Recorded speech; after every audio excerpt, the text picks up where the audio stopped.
If you'd have told me 22 years ago I'd be making $500,000 selling knives, I'd told you were crazy. But if you knew you would be, wouldn't Oh, you have approached years 1, 2, 3, 4, and 5 way differently?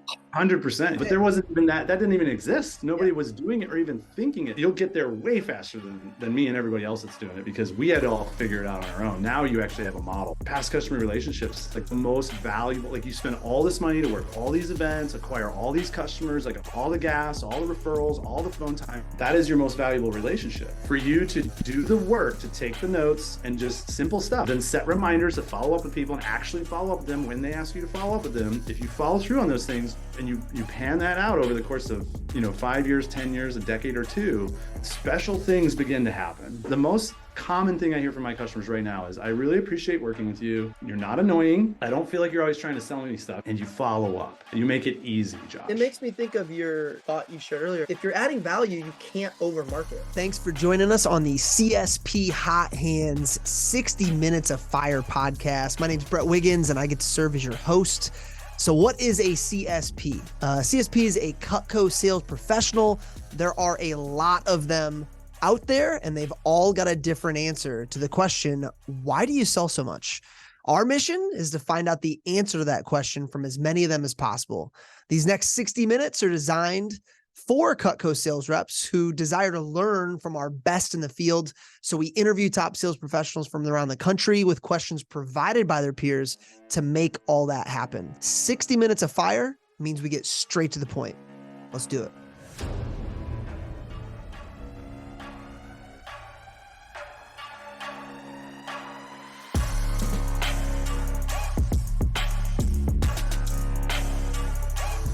Welcome to CSP Hot Hands 60 Minutes of Fire. We are at episode number 9. So excited for our guest today. Just found this out. Number 3 rep in company history. Next big milestone is 10 mil in career sales. Just surpassed his best year ever before December. Josh Mueller, national consultant from our Williamson County office and Lone Star division. Anytime Josh references a resource, he's going to share it so I can share it with you guys after the call today in our resource folder. If he has any scripts, templates, I'm not going to go into detail. We're saving time today for the hard-hitting questions our CSP community has put together for him. I want to directly thank those of you who submitted questions and had them chosen for this episode. It would not be very fire without your help. It'd be more like my fantasy football team this year, relevant, but nothing to write home about. Okay. So we've got Amy Moeller, Luke Mills, Jordan Thomas, Benji Lehman, and John Sasick with questions selected for today. Seriously, thank you to our CSP community. You guys rock and make this possible. Mr. Mueller, are you ready to jam? Let's do this. Oh, let's do it. Thanks for having me, Brett. Dude, you have to be nominated. So thank our team. I don't pick anybody. So nice. 100% nominations. How long has Josh Mueller been selling Cutco? 2001. So just over 22 years. Man, so great. Jolene was not born yet. That's great. She's in our live audience today. What is your yearly breakdown typically look like, Josh, for the year? Talking what percent is the booth? What's business gifts? Any closing gifts? Service events? Marketing? All that. Yeah. I mean, this year I'll probably end up between 150 and 200 in business gifts. I'll do $400,000 to $500,000 over the phone just in repeat customer business. And then I'll do another, $300,000-$400,000 at the booth, maybe more than that. I haven't actually broken down all my numbers yet because I've been so busy working towards my goal for the year. So, but in the end, it's my 3 cornerstone programs. Like I bring in sales from all programs, but my 3 cornerstone programs are going to be service. So whether that's service calls or service events for customers, past customer marketing, and then booth sales. So I love how biz gifts didn't make the core list and it's over 100K. Not yet, but we're working towards that. So I can't count 100. I can't count 10% of my sales as like a key cornerstone. Dude, but business gifts were like, I think when you started as a rep, Rulin was probably about to or dabbling. Well, I'll tell you exactly what Rulin was. Like I was at Rulin's house and he had a fishing box, like a tackle box full of spreaders and nameplates and things like that were all engraved with, I think he probably had 200 or 300 logos of all companies around town that he had just driven I'm by. getting serious Great. Bezos at the computer desk startup vibes right now. Like Oh this yeah, is so cool. 100%. Like I was on Rulin's first factory tour that he did with his customers, which the factory doesn't do this anymore, right? But they basically where he took, you know, his top 50 clients to the factory, and they had a workshop and ran a tour and like did all that stuff special for John Rulin's business gift clients way back in the day when John was winning a silver cup with $250,000 in sales for a It's just year. so cool that when you started as a rep, this really wasn't a program. It was an idea with a rock star doing Yeah, it. And now it's yeah, 100K of your business every year. That's awesome. yeah, yeah. It actually like, I'm like, well, dude, 10 years from now, what are we going to be doing that we're not even doing? I feel like there's been so much positive and aggressive change in the last, I don't know, 5 years within the CSP realm and just channels of how we sell that it's a really, really good sign for me. I just, it really, really excites me. What other titles in life do you have outside of Cutco? So husband, I know you're in Texas, cattle rancher. What do we got? I'm not a cattle rancher, no. So, but you could say that I am so inside the business world. So I have my Cutco distributorship. I have my consultant gig. I run a very highly successful mentoring and coaching business with multiple partners that I have to give credit to. I also let's see, Amy and I have lots of investments, so different businesses that we're invested in that we tend to help advise, stuff like that. And then in the personal world, I mean, we love to travel, and then I'm a husband and, you know, a son and a brother. And so, plus I have a ton of like family that are not like blood related, but they're family to me, you know, and Yeah. so quality time, quality people. My love languages are quality time and physical touch. So, you know, anytime I can get quality time with people I love, that's a good thing for me. That's So awesome. So are you the guy that when those close quote unquote family have kids, you're like your Uncle Josh? yeah, Is that a yeah. thing? I love that. Well, yeah, yeah. You know, we're not having children, Amy and I. So we like kids. We're good with kids, but they're not like our favorite thing. So Yeah. but if kids are around, I love to connect with them, have fun with them, play. You know, I'm Amy knows me as very goofy. That's how she describes me. And so Yeah. I do like to be very playful. I feel like I'm great with kids, but I also kind of have that timeline where like I hit the moment where I'm like, all right, cool. Now I'm ready to give these I feel back to like I you. feel like the teenage years would be great because you would transition it into a what are you gonna do with the rest of your life? Like I could see you turning it into an amazing conversation. I'd love to have that influence and impact with people. So Awesome. Okay, well, we got like 7 years before my oldest is a teenager. So on the next trip to Michigan, we just make a pit stop. I know you got friends in Indy. We're gonna make it happen. yeah, yeah. Or Um, next time you have an excuse, come to Texas, man. Come see us. dude, So Totoro was telling me about Texas State Fair, and I'll tell you what, yeah, that sounds like a time. I mean, that sounds like a American style yeah. European vacation. You go for a week to really experience it. Yeah, it really is a thing. So and it doesn't, you can't see it in one day. It's so big. So but and I'm out of respect for the number one event in company history, I'm gonna correct it. But everybody calls it the Texas State Fair, but it's actually the State Fair of Oh, Texas. hey, this is So like the yeah, Ohio State University. correct. Yeah. It Go matters. blue, go blue. Well, oh, okay. It's a Michigan boy. It was a good game. Something new in the works right now, Josh, that maybe you're working on. Maybe it's an order, a program, a business relationship. Cutco, non-Cutco doesn't matter. Just something that it's not quite there yet out in the everybody to see, but it's something you're working on that you're excited about. Yeah, the biggest thing that I'm excited about right now. He's like the biggest thing I'm excited about right now that I can share with you. Yeah, yeah. It- The biggest thing that I'm excited about right now, I'll give you two. One Mhm. is to hit $1 million in sales for this year.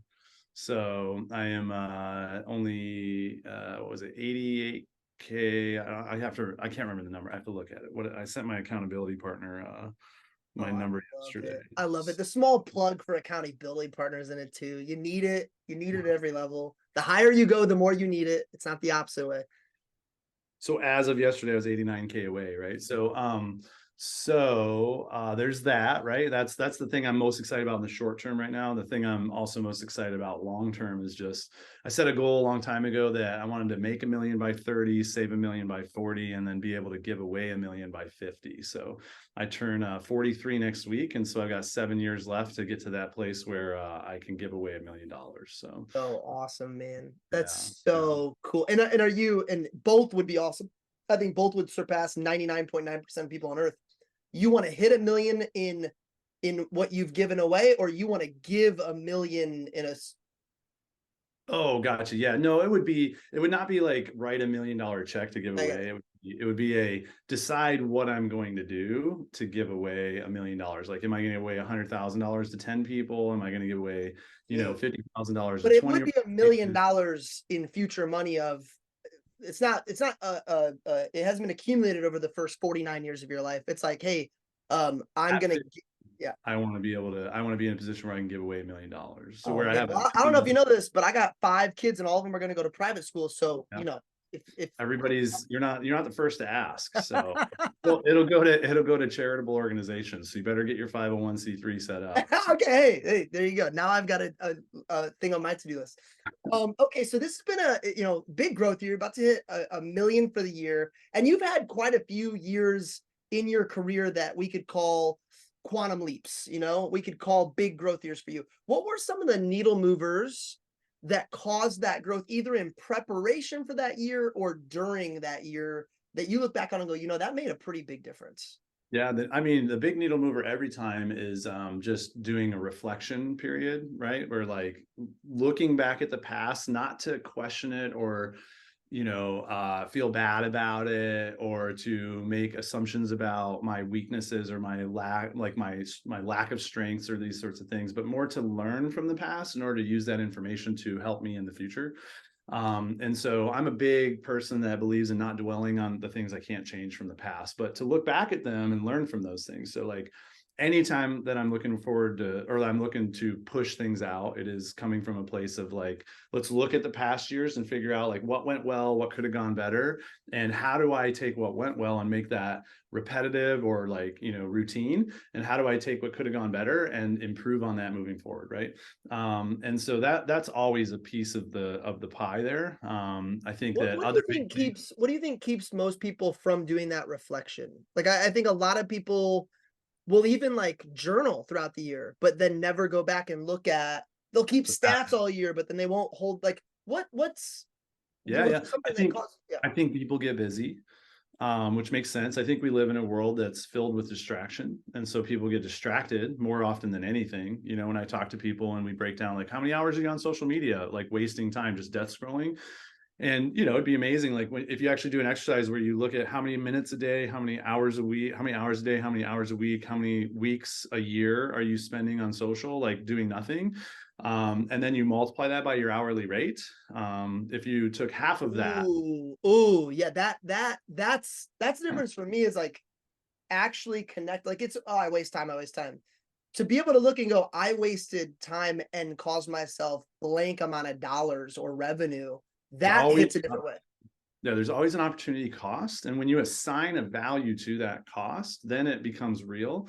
And I mean, I've done this exercise with many people that we mentor and coach to the tune of like where it comes out to 100, 200, $300,000 in lost income, right? So income producing hours, right? Like think about that. So to me, it's a critical piece that must be scheduled, and it's a non-negotiable personal and professional standard to sit down and reflect on my personal life and my professional life for the month, for the year, for the week, even for the day, even. And most people just don't schedule the time. That's the reason most people don't get it done. Have you found a sweet spot during is it during, last campaign, quarter four?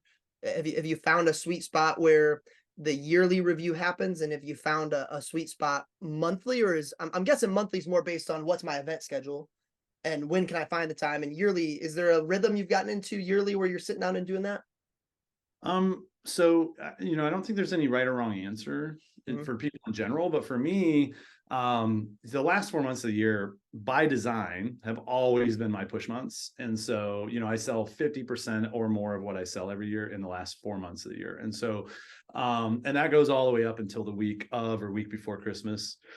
So for me, my sweet spot for that is actually in January. So I intentionally take time off in January, usually 2 to 3 weeks. I intentionally spend that time thinking about reviewing things, thinking about my future, my year, what I want to do, my 3 to 5 year plan, so on and so forth. And from there, right, it's when I'm back from my ski trip that which is kind of my final piece of January. That's when I jump in and get to work. That's something consistent that I think most of our guests I've realized is they're not holding themselves to some calendar that isn't based on their life. They're not it's not like, oh, January, December, I have to. It's like, hey, when's my busy season? When is my biggest ROI events? And they're kind of creating their calendar around, starting there, whether it's in July or December or whatever, and they're creating the rest of the year around it. Yeah. Because it's different for everybody. Working with Trent Booth and the Veritas Leadership Group over the last decade has unlocked things within me that I never knew existed until they were coached out of me. If you're listening and you feel stuck or like you have another gear that you're having a hard time getting to, Trent's offering a free intro call to any of our listeners. I love Veritas because it's an amazing combo of mentoring and coaching. I get what I need when I need it most. It's also a flat monthly rate, which is awesome for anyone looking to give it a shot with no contract and no long-term commitment. Schedule a call with Trent today by going to linktree/CSP60. That's linktr.ee/CSP60. That's linktree/CSP60 with a dot before the two E's. We have like a 10 to 20 step process that we teach depending on where someone's at in their life and business. Yep. For strategic scheduling, right? And one of the very first things that we teach is define what your big rocks are personally and professionally. These are your non-negotiables. Like no matter what's going on, these things are happening. Or even if like you have to qualify, like I have to qualify every year to be invited to work the TGP state fairs, right? So even though I still have to qualify and there's never a guarantee I'm going to get to work it, it's still a big rock and it's my intention to qualify for that. So that goes in my calendar first as a professional standard, right? And our professional big rock. So you should have those things with your professional and your personal life, and those should always be the first things that go on the calendar. It's kind of like the big rocks, and then the little rocks, and then the pebbles, and then the sand, and then the water, right? If you put them in that order, then it all fills the jar. But if you try to put it in out of order, then it doesn't all fit, right? And so we teach that as a process, and there's a lot more to it than just that, of course. But yeah, I think that reflection and planning are critical big rocks, both personally and professionally, and something that as entrepreneurs, it's very natural and normal that we always have a to-do list that's longer than we have time to do, and so we have to constantly be prioritizing what's most important on those to-do lists and making sure the most important things are always getting done. And so most people just, if we don't schedule it, it never gets done, right? So, and I think with that much planning, you're looking at those events and everything, but then there's also planning of like marketing that's happening for those events. So when you look at like an event, what data points when you're planning out that year, it's like events, cool. Okay, now what's the marketing look like for that event? When you look at that event, what data points are you identifying to decide like how much marketing I'm going to do? Based on what's like, is it just hey, traditional, we do this, marketplace, we do this, key and crown, we do this? Like, what are you paying attention to decide what type of and how much marketing am I going to do for this event? Yeah, well, there's always the standards, right? So like consistent quality, value-added content communications, that happens all the time on a monthly basis for some clients 2 or 3 times a month. There's gratitude and appreciation communications. Those are happening multiple times a year. There's gold client gift campaigns, things like that. These are things that just they happen because they're just standards. Outside that, then it's like, yeah, so what are my traditional events and what is the minimum standard I'm gonna do for marketing on that? It might be an email, just letting people know what's happening. Then there's the key events, and the key events and crown events, those are going to be the things where I'm always doing full-blown marketing. So I'm doing, who am I texting, who am I calling, who am I sending direct mail to for those events, who am I emailing for those events, Also, who am I doing extra special things for? If it's my crown event, I'm going to do something extra. Like I'm going to send out tickets to invite people in, or I'm going to invite people to claim tickets and then buy those tickets and send them to them as a thank you. Like come enjoy a day at the event on me, right? Because you're one of my favorite or one of my best clients.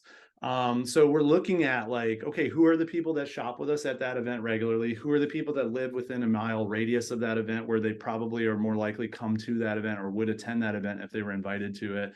And then who are the people that, have big wish lists? Who are the people that have purchased the most?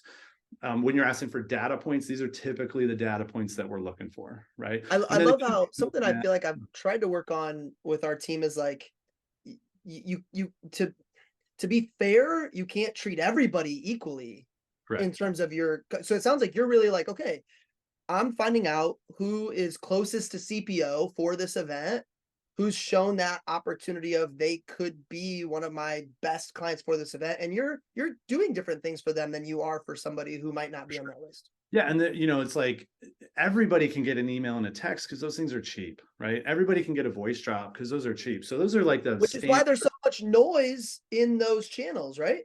Yeah, exactly. And so then people worry, like, I don't want to overmarket. The reality is if you're adding value, you can't overmarket, right? Amy probably talked about that in her interview with you, but if you're adding value on a consistent basis, you really can't overmarket. So what happens is like, I need to stand out in those channels, right? So because those channels are so overwhelmed with so many, organizations and industries and things like that. So I want to market in those channels because I want to be in there too and stand out. But then I also want to take the people who are the most valuable or who contributed the most to me and give back to them. So maybe that's a strategic gift in advance of the event, inviting them to come in. Maybe it's a free, like at State Fair of Texas, we send out 2 tickets. Those tickets are $25 a piece. So we're basically saying to a customer like, hey, there's no guarantee you're coming, but we're inviting you to come, and I'm gifting you this $50 as a thank you from me to you, right? Yeah, that's not like a the State Fair of Texas. I did it right. Okay. It's not like they're like, hey, purchase these and we'll only charge you if they show up. You're literally buying the tickets, paying for them whether they show up or not. That Now, don't get me wrong. So I want to correct on that. So Yeah.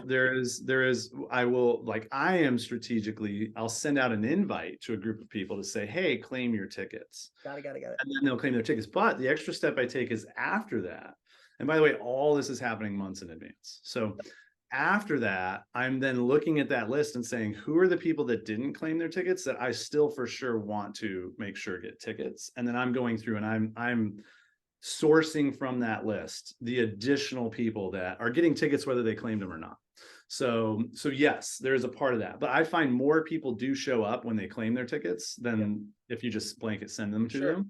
Yeah, and it's more profitable as a business that way. So but yeah, those are the things. And then last thing I'll share on the marketing thing real quick here, Brett. So a lot of people are reaching out to me right now being like, hey dude, you're putting up 40-50K weeks like crazy, like what's going on, like what can I do now to do the same thing? And it's hard to answer that question because there's a lot someone can do. Just pick up the phone and make the calls. That's it. I'm on the phone like 12 hours a day right now because it's that time of year for me. Now I also have 12,000 clients. I have 22 years of relationships with some of these people. And there's a lot that's kind of coming to fruition as a result of all of the work I've done all year. But another critical piece is that I'm running strategic promotional marketing campaigns every single week right now. Those are driving business, creating activity and interest and all that. And people are like, cool, can I do that too? And I'm like, well, you could, but the reality is these are things that we designed like 6 months ago. And we started putting into practice and execution over the last 6 months to like, I planned these things and scheduled these things and set these things up with Vast Action, who I pay to do all my marketing for me. Like I do all of that stuff like months in advance so that when I'm in the game, it's already done. Like the practice, the coaching, everything's already done. I'm now in the game and I just have to show up and play every day. Right. It's funny how many people lose interest when they realize how much time, energy, and planning went into that 50K week. And it's like, okay, cool. Like we can talk about how to do that for 2024, but we got to start right now. Yeah. Yeah.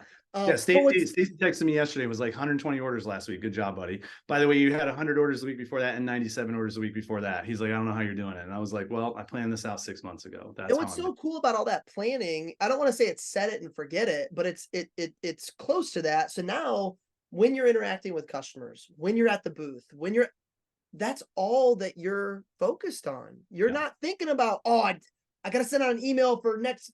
It's been set for months. Yeah. Well, and also keep this in mind though, too. Like I'm just as busy as everybody else, right? And I still do things last minute like everybody else does. But it's like I hadn't at my email for my holiday sale promo went out on Tuesday yesterday. I hadn't approved that until Wednesday of last week. And the team had been on me every week for like 3 months to be like, hey, dude, we need you. Like, hey, we need you. So like I still had certain things in my schedule I hadn't done yet. But the fact that I only had one decision I had to make, it wasn't like I'm sitting here the day before Black Friday going, I need to run a Black Friday special. It is Thanksgiving. And I haven't even designed an email, thought about an email, decided. There are CSPs everywhere watching and listening right now going, oh no, that was me. It was me. Yeah, that can happen, right? And by the way, it happens to all of us. Don't fault yourself for it. But like this is one of those where it's like I only had to have that experience a couple years in a row before I finally was like, in my reflection, what could have gone better? Well, I'd like to not have to like be creating everything from scratch, thinking of my list, what's on my email, what am I going to do, who am I going to send it to, when am I going to send it, all that sort of stuff the day before it needs to be done. So if I could just get better at that piece and like getting that done further in advance, then that whole weekend can be more productive and a lot less stressful. Right? What's because I think there's definitely a group of people I would say that are at the level where they should be marketing closer to what you're doing than what they are. But they also are a little gun shy because they're like, I'm already spending money on the shift. They're kind of doing the minimums. How do you decide how much you're going to spend marketing for a specific event, and what's the mindset shifts that CSP might need to hear about? Yeah. So it's interesting because we did a financial audit and deep dive review over the last 4 or 5 years with the TGP State Fair team this past year, because we wanted to kind of see what was going on, and we wanted to identify, like, Brian Carter and I, he's my partner in coordinating these state fairs, and incredible human, one of the best people I've ever worked with in my life. But we kind of had the sense that the more you invest, the more repeat business you get, the more you sell overall, the more you sell, to new customers as well, all that stuff. But like we kind of felt that to be true because we could kind of see the people who sold the most are also the people who've invested the most in marketing. But we didn't really know for sure because we didn't know what everybody else was investing. We didn't know what everybody else was selling, all that. So we paid Vast Action to do a deep dive into our statistics because we've been tracking statistics at a super deep level for 15 years now, right? And so we have a lot of stats, and everybody does their marketing with Vast Action for our team, for that project. And so they also know, like, we have all the invoices, we know how many things people have sent, how much people invested, how little people have invested, we know, and then we have all the stats. How much did they sell to past customers? How many orders? All. So anyways, Amy came and did a report for us at our annual retreat, prepping for the fairs. And here's what we realized. Very simply put, the people who invest the most in their marketing are the ones who sell the most overall, to the tune that their profitability, right? And we're looking at profitability. So that way at scale, whether someone's got a smaller customer, a bigger customer, this doesn't matter. This is true across the board, right? For people at all different levels. Their profitability was 50% at least higher than the people who don't invest the most. So we could see a clear distinction between the group that always focuses on how little can I spend, compared to the group who just says, I want to send to everybody, I want to invest in everybody, like, I don't care how much it costs, like, let's just go, right? This is just a standard expense or standard investment for this experience or for this event that I'm working. Those people who take that approach of like, I'm just going to invest in this, whatever it takes, I don't care how much it costs, just charge me. Those are the people who sell 50% more profit, not sales, profitability, than the people who are more focused on the kind of the scarcity or the narrowness of it. So I think sometimes what happens if you're listening and you're really thinking like, challenge me, Josh. Sometimes we focus on how much it costs to do the thing. And then we get into the whole, like, how can I minimize that? What's the least I can do? If you listen to giftology, you listen to John Ruhlin, if you listen to, buy into any of the abundance mindset philosophies, that is the wrong way to think, because you get into scarcity mindset, you get into myopic thinking, you get into like, how small can I get, right? When you take the approach of like abundance, right? Like, I'm going to treat everyone the same. I'm going to market to everybody. How much can I do, right? What ends up happening is there's not an opportunity cost there, right? The opportunity cost that you have to look at when you're thinking about this is you have to think to yourself, like, what does it cost me not to do it, instead of what does it cost me to do it? So, every customer, like, I have customers who came by the booth this year that bought sets, $1,000 plus orders from me this year at all of my state fairs. Every one of them has examples like this, where I met them 9 years ago, demoed them, they didn't buy anything. And then, I've stayed in touch with them like I promised I would. They get the emails every month. They get the texts every year. They get the key event marketing every year. They got the postcard, the email, the voice drop, and the text about the fair. And then guess what? They showed up and spent $1,000 with me. Now, 9 years of marketing. I've probably at most invested a couple $100 into that, that one customer. I think a lot of people, that customer would get carved out of their marketing and would never get that. Now, pile that year after year after year after year after year, because someone's thinking as small as possible. So now they haven't even had the opportunity to build that relationship with that customer and convert them eventually to a customer, because they're thinking in terms of how little can I do versus how much can I do. So I look at it and go, how many people, how many prospects, how many customers, how many people can I get this information out to? And then let's see what happens. Because I trust, it might cost me $3,000 or $4,000 to do my marketing for the State Fair of Texas. And then it might cost me another $5,000 to work the event and actually do that. So overall, my all-in with Airbnb and travel and all the things, right, might be $10,000. That's a lot. That's a lot, right? And it's consistently been, high like that for years, right? So even back when I was selling 20 or 30 grand, I was still spending thousands of dollars to be there to create those sales. But was the $103,000 I sold in 10 days at that event this year, after 17 years of dedication to it and 17 years of this abundance approach and this investment in my marketing plan, was it worth it? Absolutely. I mean, anytime I can 5x my profit, it's worth it. Right. So the biggest points of that for me was that the profitability percentage goes up. Because a lot of times, at least on the manager side, it's like, hey, would you rather have a 14% profit to CPO percentage and sell 500 grand, or would you rather have a 9% and sell $1 million?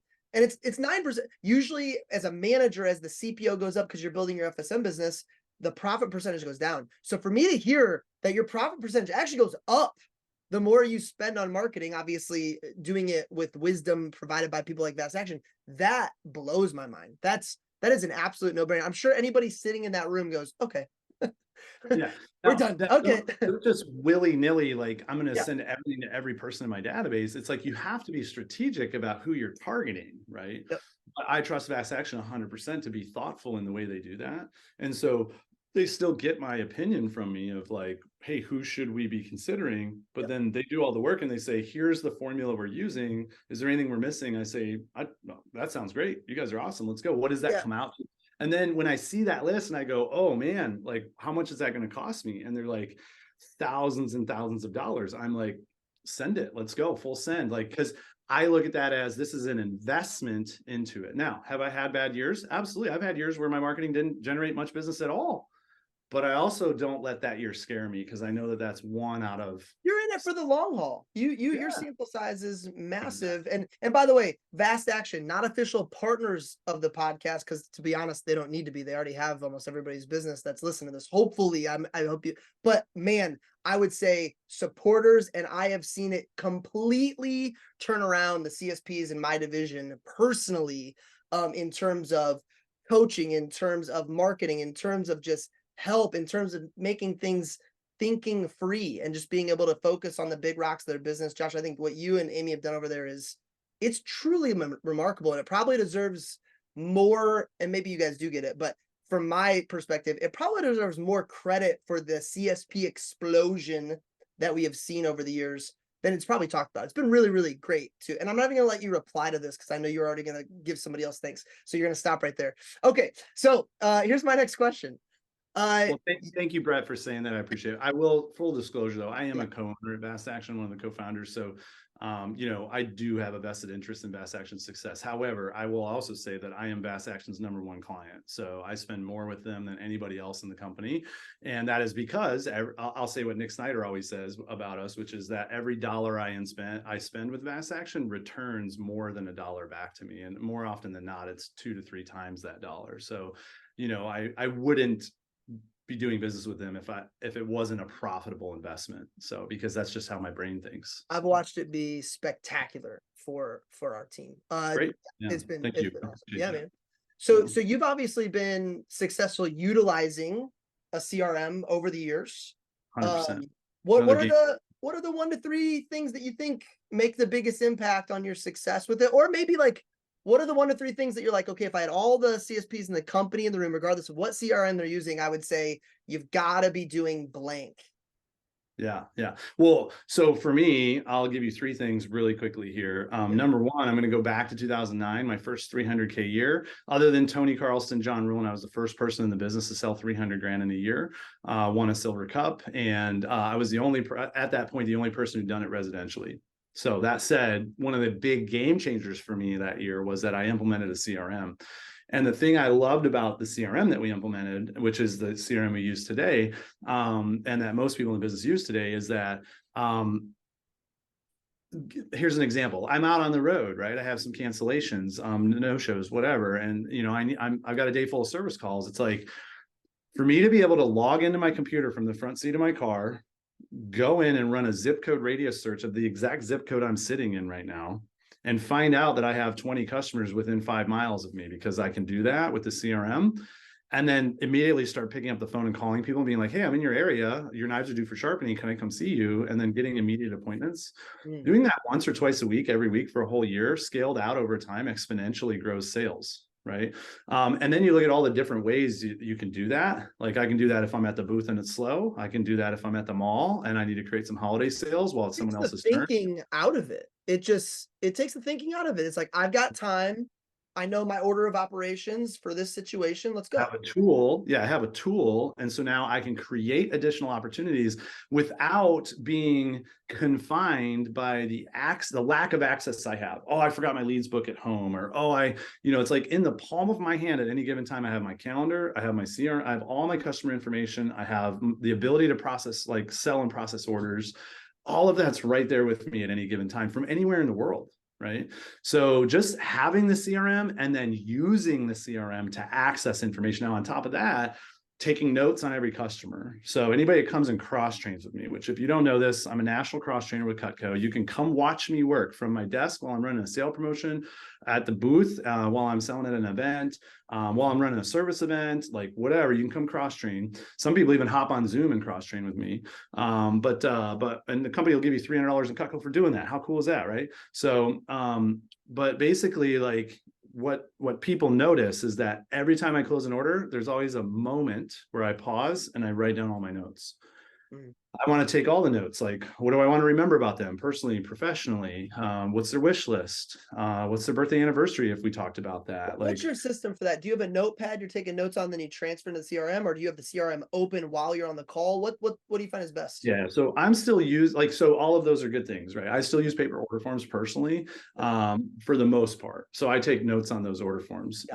If I am using the app, because I'm not in a situation where I have order forms, then what I'm doing is I'm checking the little box on the screen that says, send me a copy of the receipt. I'm immediately going to my email, because that email comes straight to me right away as soon as I process the order. And then I'm forwarding that email to my assistant with all of my notes. So that way I'm not waiting till the end of the day. I'm not, and some people are like, but you're busy at the show. Like, what if you miss a turn? I'm like, I don't care. This is the most valuable information that I can pay attention to. The only customer that matters is the one that I'm in front of right now. Yeah. And this is part of that interaction, right? Correct. Exactly. Because I want to remember these things. Because, I was on the phone with a customer yesterday where 5 years ago, last time we talked, they were getting ready to leave for a trip to Hawaii. And I'm like, hey, by the way, how was your trip to Hawaii? And she was like, that was like 5 years ago. I'm like, I know, right? That's the last time we talked. She's like, has it been 5 years? I was like, yeah, crazy, huh? It's on this day. She's like, how do you remember these things? I was like, I guess I'm good. I don't know, because you're important to me. And she goes, And she goes, man, it was awesome, this and that. And we got to talk about Hawaii together. And then she bought more because of that connection. And I'm not having to always reestablish our relationship from the same point every single time, because I take good notes, because I review those notes when I'm on the phone with a customer, before I call the customer, before I see them, whatever. Like, I'm always starting the conversation from where we left off the last time. So instead of always going like, so what do you do again for a living? How long? We've all been on the receiving end of that situation, and it's not like we're not mad, we're not offended, but it's like, this person does not really care. We've had this conversation before, right? Yeah. And so like, I don't want to be in that position. And sometimes I'm in that position because I don't take perfect notes, right? But like, the goal is like starting from where we left off and always building on that. And if you're thinking long term, if you're in this business for the long haul, which, by the way, if you're listening to this as a CSP, you should be considering that, because if you'd have told me 22 years ago I'd be making $500,000 selling knives, I'd told you were crazy. But this is freaking fantastic. But if you knew you would be, wouldn't you have approached years 1, 2, 3, 4, and 5 way differently? 100%. Yeah. But there wasn't even that didn't even exist. Nobody was doing it or even thinking it. Now we have people doing it. Like, listen, everybody, this is the opportunity. Like, if I can do what I do, and trust me, I'm nothing special. I just work harder than everybody else, and I just listen, and I grow every year. Like, literally, this opportunity is available for all of us. So, and you'll get there way faster than me and everybody else that's doing it, because we had to all figure it out on our own. Now you actually have a model for it, right? So, but all that to say, like, what am I getting at here? Oh, past customer relationships, like the most valuable. Like, you spend all this money to work all these events, acquire all these customers, like all the gas, all the referrals, all the phone time, all that stuff to acquire every single client. That is your most valuable relationship. And so for you to do the work, to take the notes and just simple stuff. What's their wish list? What do you want to remember about them personally and professionally that they'll appreciate you remembered later on? Like, just take all the notes, then set reminders to follow up with people and actually follow up with them when they ask you to follow up with them. If you follow through on those things and you pan that out over the course of, 5 years, 10 years, a decade or two, special things begin to happen. Curtis J. Hughes can tell you, Brandon Brown can tell you, I can tell you, like Luke Mills can tell you, Rob Robincheck can tell you. I mean, look at Rob. Holy crap. Like, Rob is capitalizing on relationships he's had for 25 years now, guys. John Rulin's doing the same thing, right? And not every relationship will be your most valuable relationship, but you'll never find who the most valuable relationships are if you don't do the work. So that's the thing. Do the work, right? Do the work. Take the notes, put them in your CRM, utilize those notes, and then follow up with people. Like, actually call people who have wish lists on file. Find out from them in the initial conversation. Hey, it seems like this is on your wish list. Yeah, cool. When do you think would be a better time for you to consider investing in this? Great. Would you like me to follow up with you around that time to check in? Yeah, great. And if it goes on sale between now and then, do you want me to let you know? No? Okay, cool. No problem. I'll call you around that time. Yeah, you do want me? Okay, I'll let you know next time I have a sale. Right. And then actually set those reminders in your calendars and then follow through on those reminders. And guess what? Bam, bam, bam, bam, bam. Like, things start falling into place. And over the course of time, even if they don't get it when you do follow up, over the course of time, they eventually will. So, and the most common thing I hear from my customers right now is, I really appreciate working with you because you're not annoying. I don't feel like you're always trying to sell me stuff. You're just trying to like help me understand things and help me pick what's best for me. And you follow up. And when you follow up, it's not annoying. It's like pleasant. And I really appreciate that. You make it easy, Josh. It makes me think of your thought you shared earlier of if you're adding value, you can't overmarket. Like, if you're still tracking and categorizing all your own expenses, I have a message from your CPA. Stop. If you're listening to this podcast, chances are your goals include growing your sales. And one way to do that is delegating admin responsibilities by trading time for money. Rising Stock and MyBooks.pro is exactly what you need. Rising Stock is an all-encompassing financial tracking and coaching program, where MyBooks.pro is exactly what it sounds like. They just do your books. You can choose to just have them track your expenses or take advantage of everything they have to offer. Do your business and your CPA a favor by scheduling a free intro call today at linktree/CSP60. That's linktr.ee/CSP60. That's linktree/CSP60 with a dot before the 2 E's. Like when has anybody ever said have had a friend that's close to them that really challenged them to be better? It's like, man, my friend keeps reaching out to help me. I can't stand it. What's the complaint? The complaint is, man, I haven't talked to that person in a year. Are we still friends? Like it's so true. When it comes to it, just that clicked for me for the first time. If Oh I'm man, the only time that person reaches out to me is when they want something. yeah. Yeah. Yep. So I get that. Makes total sense. Is speaking of relationships, I want to come back to your abundance mindset, the giving $1 million at age 50. And you said there are great relationships, but you have to have all the details and build the relationships to be able to have them within your client base.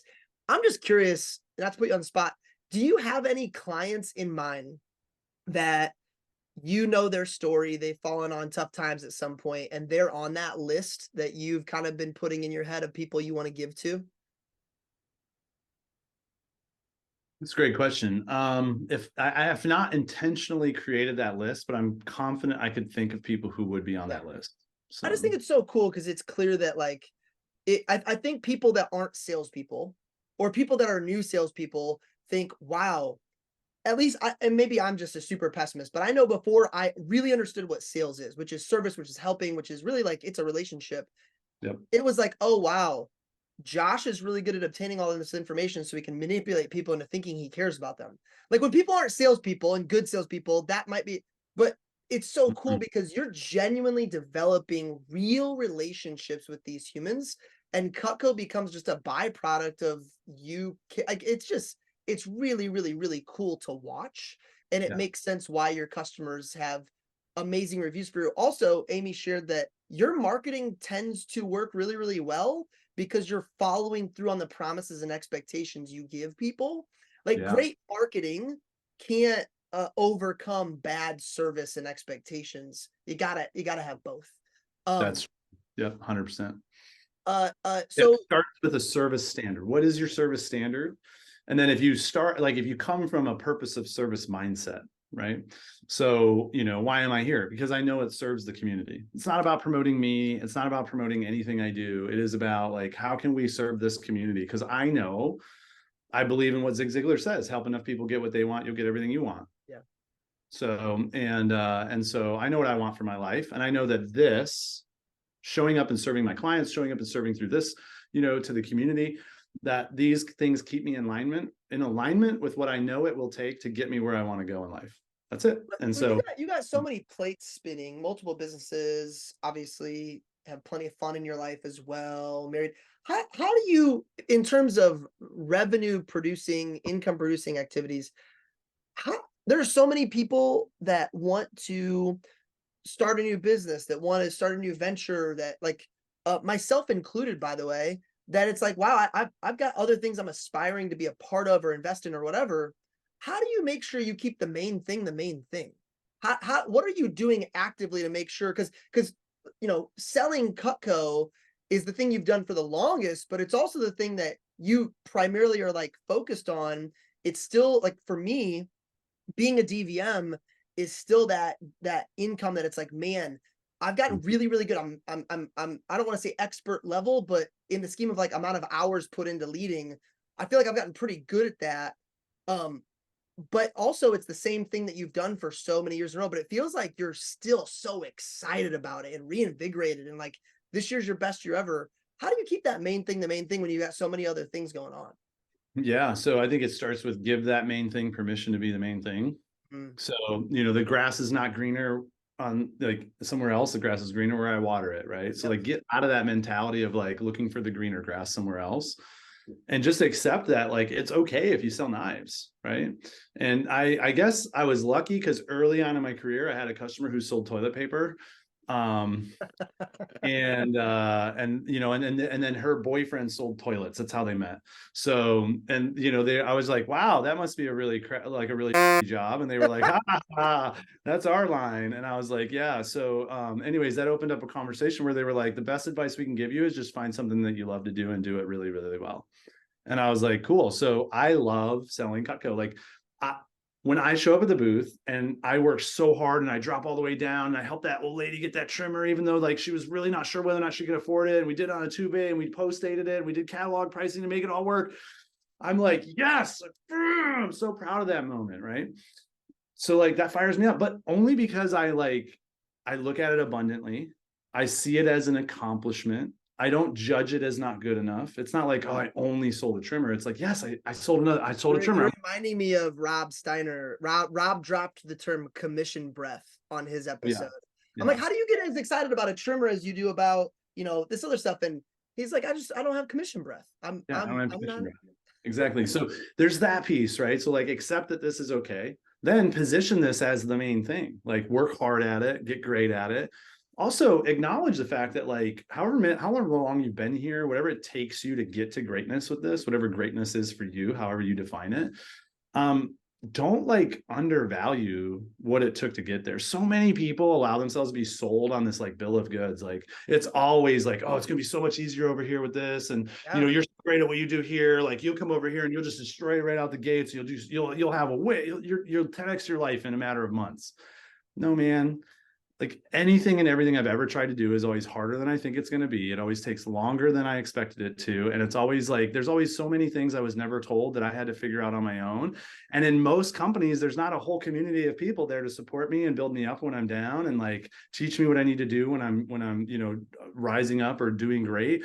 Because most people are close to the chest, like competitive, backstabbing, like cutthroat, like they're just worried about you taking away their opportunity. That's the biggest thing. Any of my friends that have left will say the one thing that I haven't been able to replace is the culture and the leadership. Yeah. And then the second thing is, like, don't underestimate the amount of expertise and time you've put into perfecting and honing this craft. The amount of effort I have to put in now to produce X amount of income is way less than I did 16 years ago. Yep. And that was over a long period of time. So I think for because I do get the question a lot on our forums of, how do I start investing in property, or how do I start start a side hustle or whatever. It's like, yes, but keep the main thing, and make sure that you give yourself permission to make the main thing. To your point about selling knives, I have a talk I give to our group, usually midsummer, when I'm starting to talk about our leadership academy.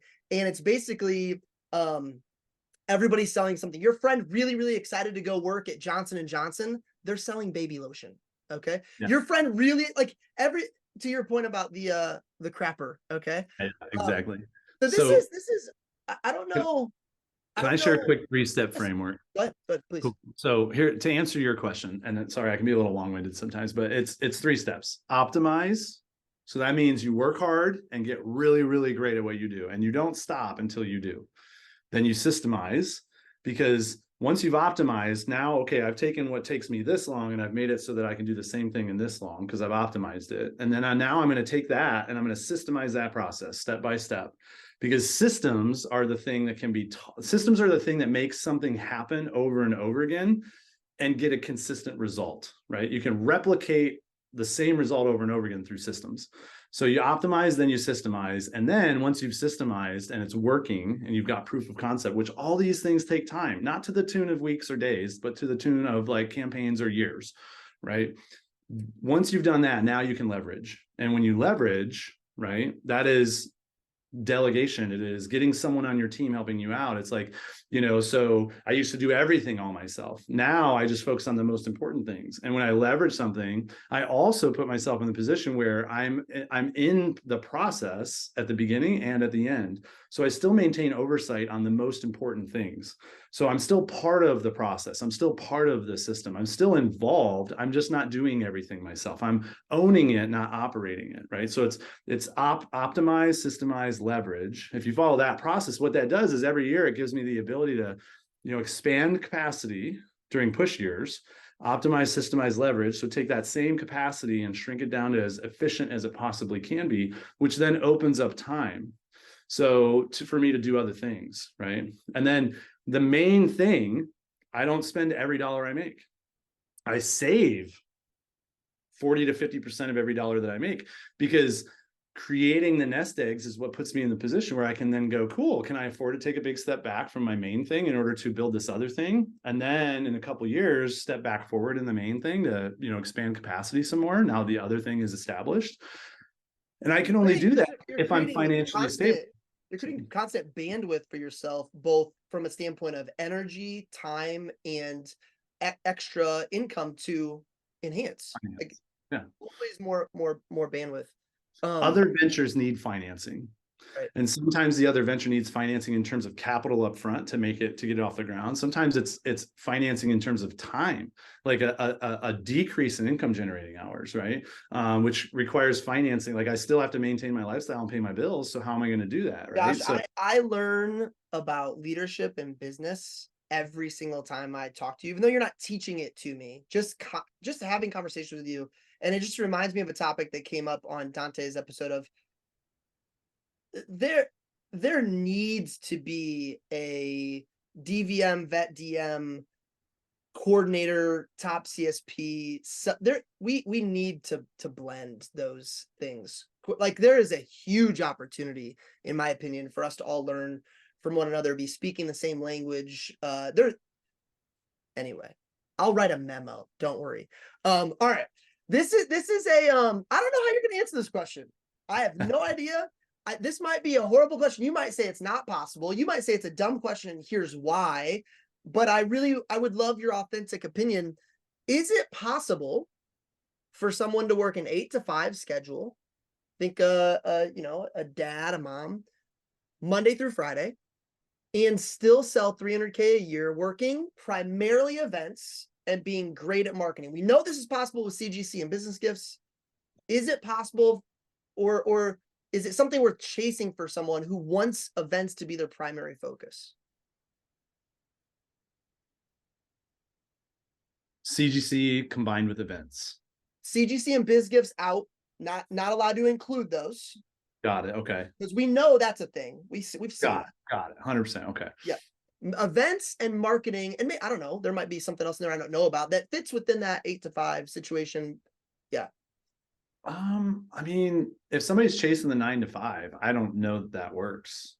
Yeah. So, events are going to be really hard to do. Like industry events, maybe, right? But you also need to be very proficient at regular events in order to be able to do industry events, right? Because when you sign up for industry events, you're signing up for more of the road warrior lifestyle. You're signing up for much higher cost events and a much bigger risk and, longer term sales cycle, which increases the risk of like the payoff actually coming through. Right. Yep. I think too, it's the mindset around what it's not you're looking for a 9 to 5 and that's the issue. It's the issue is, why do you think you need that? So that's the mindset shift that needs to happen. Here's what I've learned, right? Yep. If you want to sell Cutco at a high level, you're running your own business. If you're running your own business, you're an American entrepreneur. If you're going to be an American entrepreneur, to have the concept or the expectation that you're going to be able to live a 9 to 5 lifestyle is misaligned expectations. Yeah. And I think who are all the people that work 9 to 5. They're the people who clock in and clock out. There's someone who they report to somebody. They have a boss. There's someone who determines their pay. There's someone who also is in charge of them. So there's someone else above them who owns it.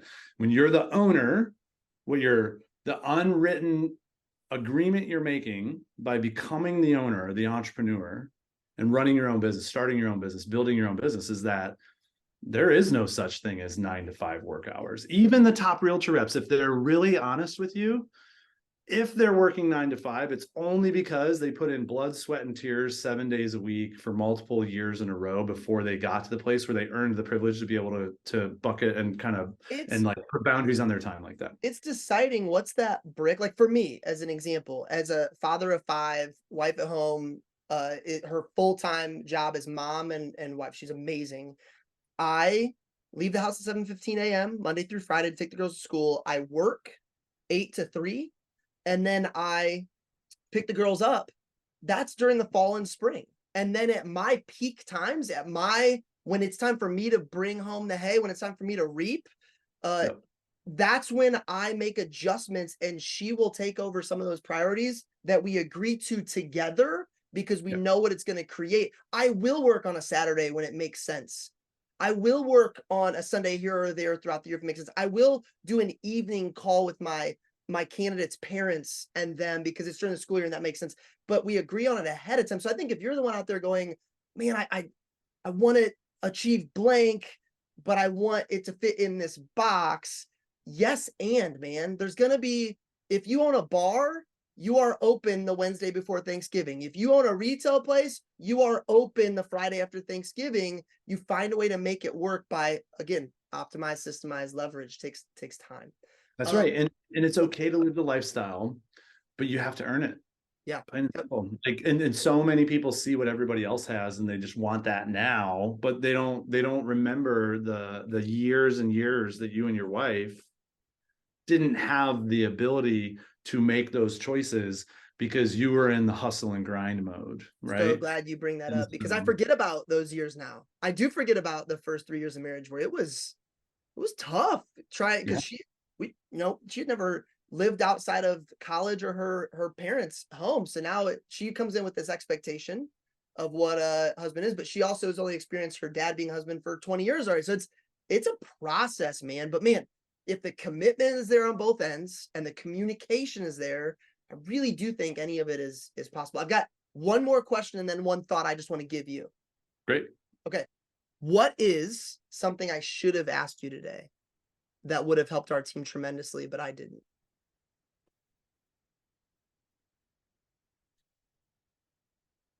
What is the number one skill set that most people don't pay enough attention to?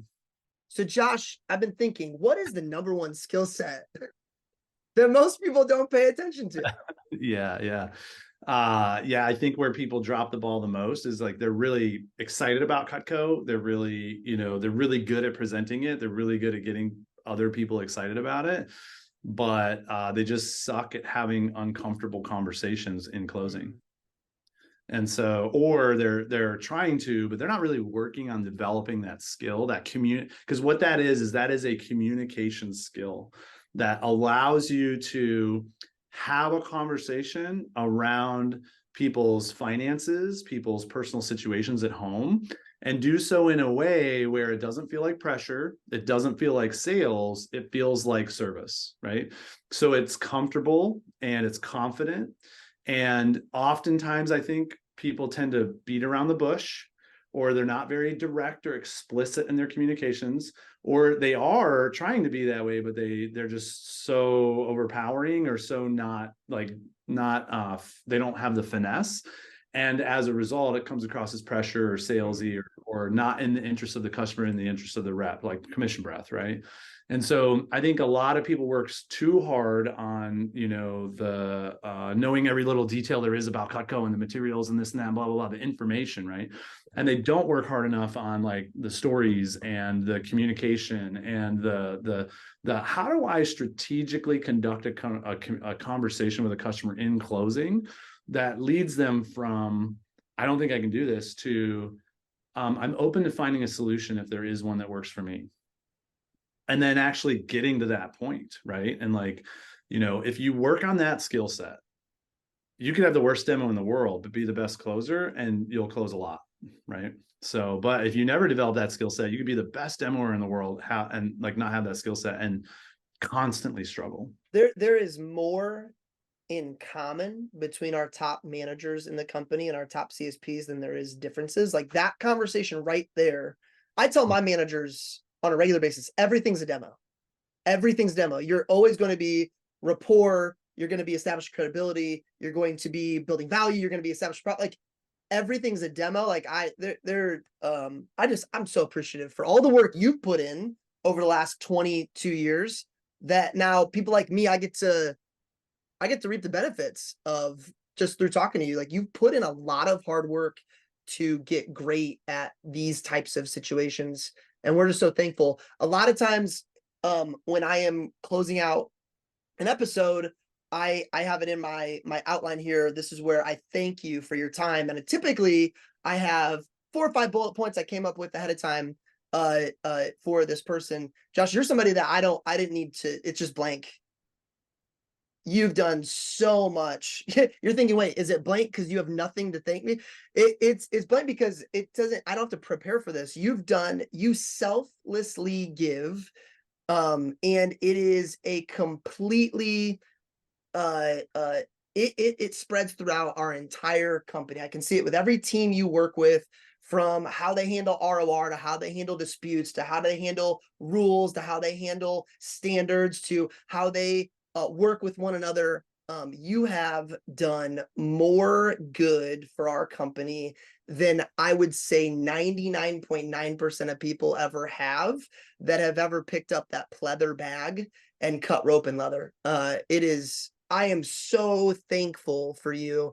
You've had a tremendous impact on our teams that you work with, and that's just been over the last couple of years. I can't imagine what it's been like for the groups that you've worked with over the last couple of decades. It's really, really awesome to see, man. And I didn't want to miss the opportunity to really thank you for that. Thanks, Brett. I appreciate it, man. It's been such a pleasure to be here, dude. And hey, dude, I love your energy. I love what you're doing here, and the questions were great. Hey, dude, thank the crew. They hooked it up. Don't miss our upcoming last episode, live recording. Burt Wicks, December 12th. Last live recording of season 1 before we take a break before season 2. Thank you, Josh. We will see you guys next time. Thanks for listening. And for some of you watching, I want to remind you that all resources from today can be found at linktree/CSP60. That's linktr.ee/CSP60. That's linktree/CSP60 with a dot before the EE. If you want to be a member of our live Zoom audience for one of our upcoming shows, email bwiggins@vectormarketing.com. That's BWIGGINS@vectormarketing.com. If you loved what you heard today, I'd be honored if you followed, subscribed, or even rated us on whatever platform you use to find your 60 minutes of fire. We'll see you next time.